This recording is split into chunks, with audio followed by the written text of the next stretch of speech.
ఒకరోజున ఒక అతను గ్రామంలో అద్దెకి ఇల్లు తీసుకున్నాడు. ఆ వీధిలోనే ఒక అతను రచ్చబండి దగ్గర కూర్చొని ఉన్నాడు. అతని దగ్గరికి వెళ్ళి, అన్నా ఏంటన్నా మీ ఊరు వచ్చానని కొత్త ఉండని నాతో మాట్లాడరేంటన్నా, ఎవరు మాట్లాడరేంటన్నా, మాట్లాడన్నా ఏదో ఒకటి మాట్లాడన్నా. ఊరుకోరు అబ్బాయి, నా ఇంట్లో చాలా కష్టాలు ఉన్నాయి, ఏం మాట్లాడమంటావు? లేదన్నా నాకు ఏది మాట్లాడకపోతే బతకాలనిపించదన్నా, మాట్లాడాలన్నా ఏదో ఒకటి మాట్లాడా. నువ్వేం చేయాలనుకుంటున్నావురా అన్నాడు. నేను 10 ఎకరాలు భూమి కొనాలనుకుంటున్నానన్నా అన్నాడు కొత్త అతను. ఓకే, మరి మీరేం చేయాలనుకుంటున్నారన్నా? నేను 12 జతలు గేదెల్ని ఆవులను కొనాలనుకుంటున్నాను, డైరీ ఫామ్ పెడతాను అన్నాడు. అన్నా వీటన్నిటిని ఎక్కడ మేపుతావు అన్నా, పొలం లేకుండా ఎక్కడ మేపుతావు చెప్పు అంటే, నువ్వు కొనబోతున్నావు కదా 10 ఎకరాలు, దానిలో మేపుతారా అన్నాడు.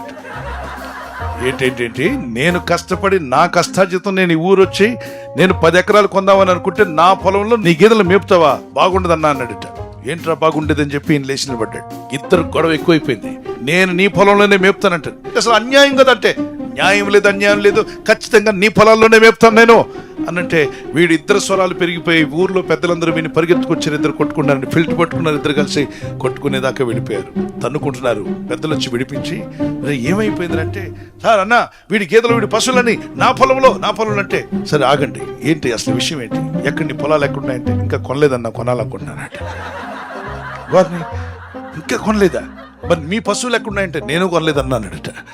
పని లేని వాళ్ళు ఇలా కూర్చొని జీవితకాలం అంతా పోట్లాడుకుంటూ తన్నుకుంటూ గుద్దుకుంటున్న రోజుల్లోకి వచ్చేసాం. దయచేసి ఆ విధంగా బతకండి, సమయాన్ని వృధా చేసుకోండి, చింతపడుతూ బతకండి, అనవసరమైన గొడవల్లోకి వెళ్ళకండి. ప్రశాంతంగా ప్రభును స్తుతిస్తూ దేవుని ఘనపరుస్తూ మంచి విషయాలు వినండి, తెలుసుకోండి, నేర్చుకోండి, ముందుకు వెళ్ళిపోండి. మీ సమయాన్ని సద్వినియోగం చేసుకోండి.